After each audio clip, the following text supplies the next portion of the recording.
Unplugged in surges and vaccines. U.S. infectious disease experts warning of a possible spike in coronavirus infections following a long holiday weekend with the most travel since the beginning of the pandemic. We're just sort of holding our breath to see what's going to happen for us in the coming weeks. Several vaccines are being considered for emergency use government approval. This after trials show better than 90% effectiveness. These will probably be amongst the most highly tested vaccines ever in terms of their safety and efficacy. Important questions about the vaccines. Who gets them and when, and what happens until then.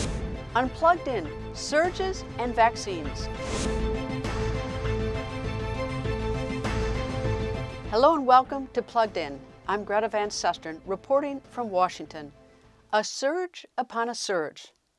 That is the way the top U.S. infectious disease expert, Dr. Anthony Fauci, suggested the next few weeks could play out. This after the Thanksgiving holiday saw more Americans traveling since the beginning of the coronavirus pandemic. The warning coming as the number of infections worldwide is spiking.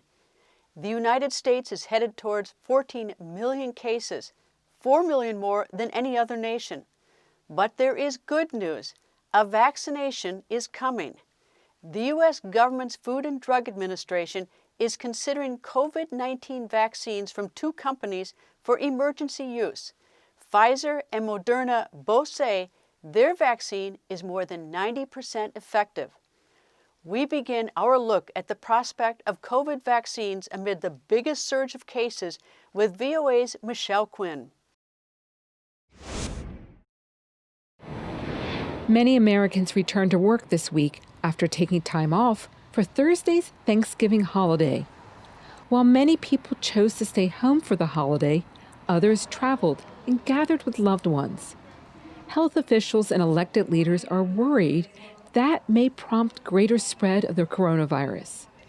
With more than 4 million cases reported in the United States in November, double October's count, there could be a surge on top of the current surge, said Dr. Anthony Fauci, director of the National Institute of Allergy and Infectious Diseases. And we don't want to frighten people, but that's just the reality. We said that these things would happen as we got into the cold weather and as we began traveling, and they've happened. It's going to happen again.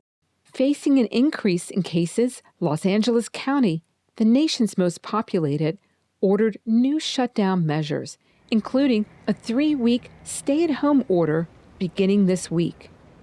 In its final stretch of the regular season, the National Football League has ordered team facilities closed for in-person activities. But New York City Mayor Bill de Blasio announced elementary schools would open, reversing an earlier decision.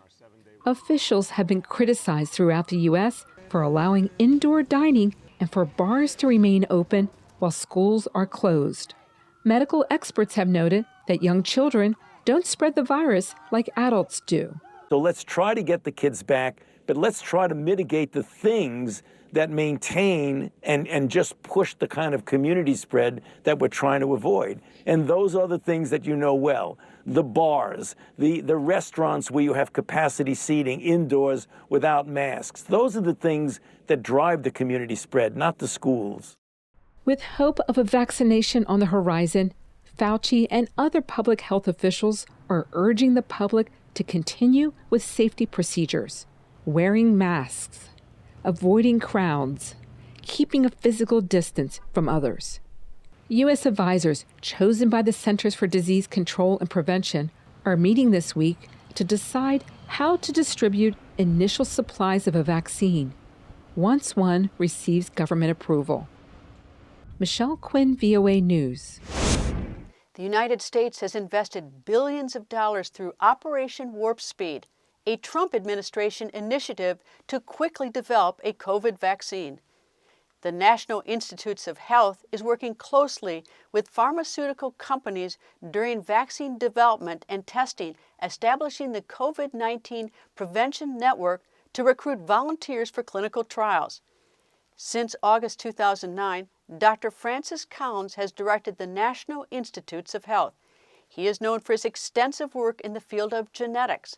I spoke to him about those vaccines up for approval. Who will get them? When will we get the vaccine? And in the meantime, what can we do? Doctor, nice to talk to you, sir. Nice to talk to you, Greta. Well, we Americans know what NIH is, and we're very proud of it, but what is NIH? The National Institutes of Health, it's the largest supporter of biomedical research in the world.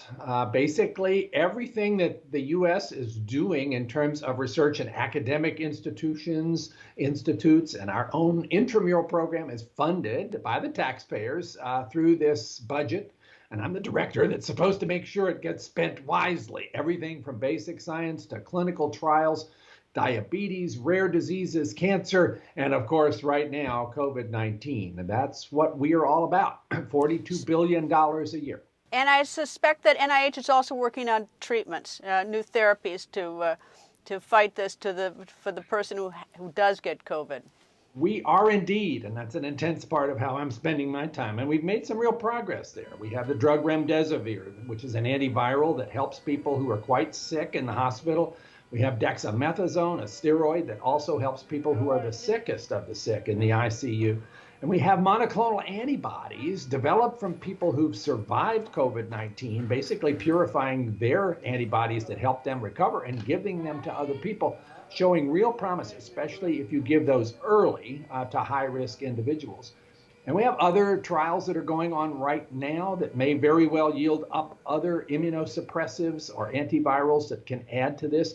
Compared to where we were back in February and March, where we didn't have much of anything, we've now got quite a menu of therapeutics, and survival has certainly improved for people who get very sick with this. But it's still a very serious disease. We've lost 275,000 people, and this is a scary few months that we're looking at with winter time and with the vaccine not yet as widely available as it will be by the summer. What does the FDA do, the Food Drug Administration we hear so much about in terms of the vaccine? So FDA is a sister agency. We're both in the Department of Health and Human Services. FDA's job is to be the regulator. It's to look at some proposed new approach. Maybe it's a diagnostic test, maybe it's a therapeutic, maybe it's a vaccine, and to get all the data together and look at it and decide if it's going to be safe and effective. So we generally do the research, try to stimulate this kind of progress to happen, and FDA decides whether it's safe for the public to start to use it in a general way. All right, so we're waiting breathlessly for these vaccines, and some are farther along like Moderna and Pfizer than others. But once it gets the green light from the FDA, who decides who will get it first? Well, this is a big day for that. Basically, the CDC has an advisory committee on immunization practices, ACIP, and it's their job to look at a circumstance where you have a vaccine that FDA has decided is safe and effective, at least for emergency use, but there aren't enough doses for everybody to receive them on day one. So who gets first in line? That's a big decision. It will include healthcare providers because we want them to be safe in their frontline experience. And it will include people at high risk, particularly the elderly, people with chronic illnesses. Well, the vaccines, as I understand, talking to experts, is coming very quickly.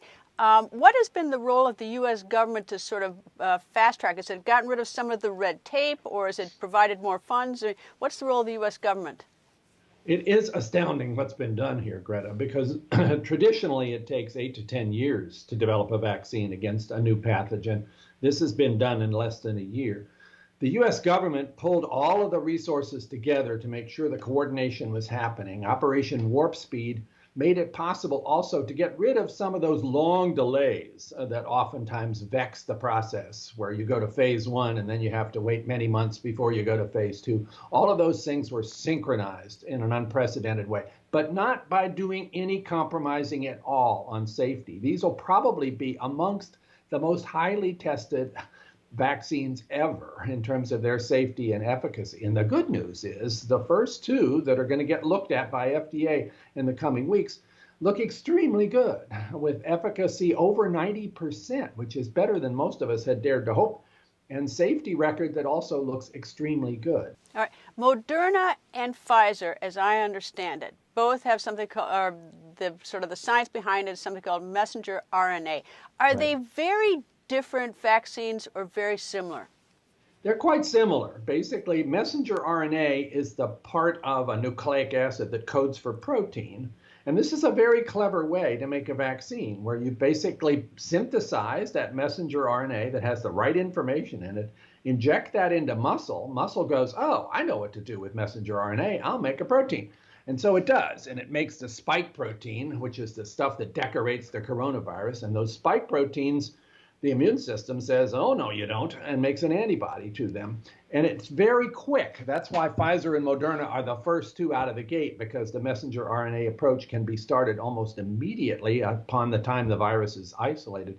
So it is a new approach. It looks extremely promising. It is going to be transformational, I think, for vaccines for all kinds of things, because it looks like it's really worked. And this is the first time it's been taken all the way through to these phase 3 trials and FDA approval. When I've gotten a tetanus vaccine, I've since then, over the years, had to get boosters. Do you anticipate that or can't you tell now whether if you get this vaccine that at sometime in the future you'll need a booster? I wish we knew more about that. Because this is a new virus, we really don't know how durable your immunity is going to be. We don't know for people who got the COVID-19 infection naturally, could they get it again? If we knew more about that, we'd have some sense about whether the vaccine would last for years and years. In the best of all worlds, this will last a very long time. I'm guessing boosters are probably going to be needed. I just hope they aren't too frequent. Tetanus, we could live with a 10-year timeline if that's what it takes, but we just don't know. One of the issues obviously is going to be distribution, and the Pfizer requires that the vaccine be kept so cold, which, the refrigeration, incredible refrigeration. Why is it, if they're so similar, the Moderna and the Pfizer, one needs to be kept so much colder, which is going to inhibit some of its distribution? Yeah, it's a great question. I know a lot of people are puzzled if it's so similar. Moderna can just be kept in a regular freezer and can even be in a refrigerator for a week, and it'll be fine there too. But the Pfizer one, it's wrapped in a different kind of envelope. It's not just the messenger RNA by itself. It's sort of put into an envelope of lipids. And the Pfizer lipid envelope is very sensitive to warming up, which is why it has to be kept at this minus 94 degrees freezer, which isn't available in a lot of places. Moderna's envelope is less concerned about temperature issues, and so it can be stable in a more forgiving way. Coming along, I should say, the next set of next set of vaccines made by Johnson & Johnson and by AstraZeneca, those are going to be also much more forgiving as far as the temperature requirements. The so-called cold chain will not be nearly as demanding for those, which will be great, especially for places that don't have a lot of freezer capacity, like some of the low and middle income countries that are also going to need these vaccines. Doctor, thank you very much, and thanks to NIH, and I think the world's very grateful for all the work that all of you do. Well, it's a privilege to be able to be the guy trying to manage this effort with such an amazing team of dedicated scientists. And we are going to get through this, and science is going to be a big reason why. The two vaccines being considered for emergency use in the U.S. have some significant differences. Both manufacturers say their vaccines, which require 2 doses, are about 95% effective. But there are differences. Pfizer-BioNTech requires ultra-cold freezers to transport its vaccine, which can last in a refrigerator for 5 days. Moderna's vaccine needs to ship frozen and can stay up to a month in a refrigerator. Pfizer-BioNTech says it can produce 50 million doses for worldwide distribution by the end of the year and 1.3 billion doses in 2021. Moderna promises 20 million doses in the U.S. by the end of 2020 and at least 500 million doses next year. Another pharmaceutical firm, AstraZeneca, working with Britain's University of Oxford, says in early trials they have shown successful results, and this vaccine appears more suitable for fast rollout around the world. Henry Ridgwell reports from London. Early analysis of trials involving 20,000 volunteers in Britain and Brazil show the Oxford University AstraZeneca coronavirus vaccine is at least 70% effective after 2 doses. In volunteers given a different dosing regime, a half dose followed by a full dose, that figure rose to 90%. None of those given the vaccine developed severe COVID-19. To me, it really feels like a great moment that we've got now multiple vaccines. If we can get them rolled out as soon as possible, we're going to have a big impact. AstraZeneca plans to begin supplying hundreds of millions of doses by the end of the year, subject to regulatory approval. Doctors say several properties of the vaccine make it suitable for global rollout. The first is cost. So this vaccine has been priced about 1/5 to 1/10 of the cost reportedly being sought by Pfizer and Moderna, some of the other leading vaccine candidates. AstraZeneca has pledged it won't make a profit on the vaccine during the pandemic. In 10 countries, it's already being manufactured, including a very large manufacturing partner in India. So we hope to see very large numbers of doses become available very quickly. And then thirdly, this vaccine only requires kind of fridge temperature storage. By contrast, the Pfizer vaccine requires storage at -70 degrees Celsius. Many health systems in developing nations lack refrigeration facilities to store medicines at ultra-cold temperatures. So far, 188 countries have signed up to an initiative called COVAX, where richer countries invest in the development of several vaccines and the infrastructure required for rolling them out across the globe. And the goal in a perfect world would be that each of the countries that sign up for COVAX would receive enough vaccine for 20% of their populations by the end of 2021. Now, that's an aspiration, of course, not a guarantee, but that would allow every country to at least begin to cover the most vulnerable, frontline workers, etc. It's possible the leading vaccine candidates will be given emergency approval by regulators in the coming weeks, raising hopes that the world is on the brink of a major breakthrough in the fight against the pandemic. In the meantime, doctors say it's vital that people follow measures to suppress the transmission of the virus. Henry Ridgewell for VOA News, London. The promising news about coronavirus vaccines comes as the number of reported cases and deaths reaches new highs in the United States. Dr. Mizuho Morrison is an emergency room doctor in Southern California. In March, she became infected with COVID-19 while treating a patient. Dr. Morrison has since recovered, and we spoke about the public health outlook for both patients and healthcare providers in the months ahead. The triage system has changed a lot, and this is true across the country, depending on, again, how cold it is outside. But as patients walk up to the emergency room, you no longer get to come to the front desk and check in and give your name. You're sort of stopped outside the front door and asked, some list of questions. And if you're potentially COVID, we'll take your vital signs. And if you're well appearing and, again, walking well, which most COVID patients are, thankfully, they get triaged to the COVID tent until they're evaluated by a physician. If they're just other non-COVID medical patients, then depending on how sick they are, they're either roomed right away or they're put in their cars in the parking lot and waiting until their number is called, if you will, to be seen. So the difference, I think, in the emergency room now, Greta, compared to spring and summer, is that back in spring and summer, the rest of the non-COVID medical patients stayed away. Meaning, if you had some chest pain, you had a cough, well, that's a bad example. Maybe you had some, like leg pain or whatnot. You're going to wait. They waited. They were scared to come to the emergency room. Now we are 6 months, 8 months, 9 months into this, right? Patients have not had good access to their primary care doctors, certainly haven't had access to their oncologists as they should. Patients can't wait anymore. So our volume is not just COVID, although yes, the COVID is back, but it is these patients who've really lacked access to any medical care, and now they're coming in super sick. So we're not just talking a little bit of injury to their kidney. We're talking fulminant kidney failure, full heart failure, right? So all of these sort of long-term complications of neglect from these months of these patients not having access to care, this is now what we're seeing. And that on top of COVID, it's a double whammy. Not so much for the doctors, but other healthcare workers is just about the same as it was last spring. They must be pretty weary.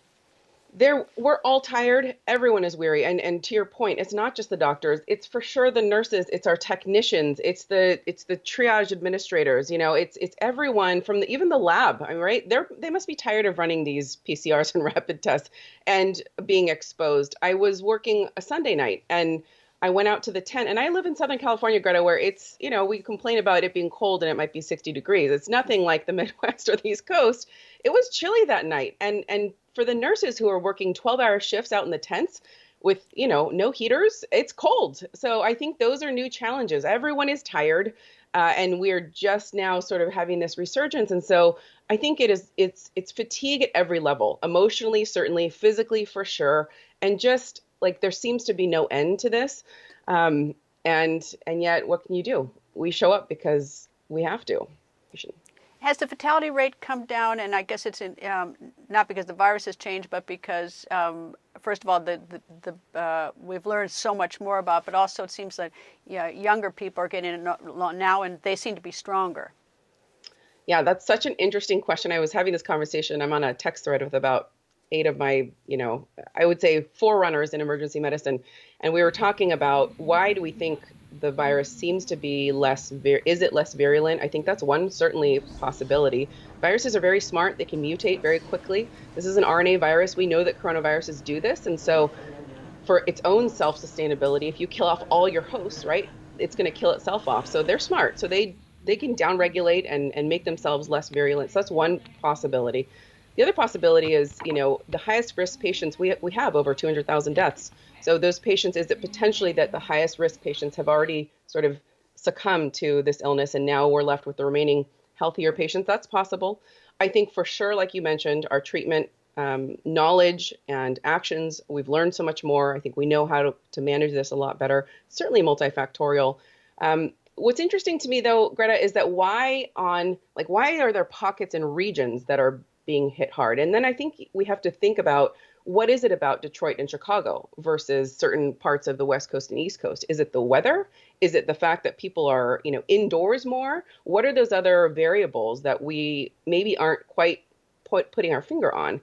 I think it has to be weather and being in those tighter spaces. Also, higher risk patient populations. I work in East LA, downtown LA, very, impoverished area versus here in the suburbs south of LA. And, the patient profile is different. My patients who don't have access to healthcare year round, who don't have primary care doctors, who are, indigent patient populations, they are certainly higher risk because they also have comorbidities, right, that place them at higher risks. I mean, it's been extraordinary that we've gotten these vaccines out so fast. I mean, they haven't gotten the green light, but they're so close. And every day I read about a new vaccine. It is so hopeful. It definitely gives us a glimmer of hope. And it's great that they're all these different pharmaceutical companies are jockeying for getting this out first. To be clear, the efficacy that they're publishing, and we can't wait to see the data in the medical world, but to say that anything is over 90% effective is really a remarkable statement. Most vaccines, I think we're happy with anything over 60%. So over 90 is an astounding finding. And if that proves to be true, I mean, I think that gives us all significant hope moving forward. Doctor, thank you very much. And, please do me a favor and thank your colleagues and the people at the hospital. I mean, we don't get to thank the hospital workers we never get to see, that all over this country who are doing everything they can to try to help all of us. Thank you. And likewise to you, Greta. Thank you so much for all that you do. This surge in COVID cases is taking a grueling toll on the physical and mental well-being of healthcare workers worldwide. In Kenya, the stress and trauma of treating COVID-19 patients has prompted many on the front lines to lean on each other for support. VOA's Mohammed Yusuf tells us more from Nairobi.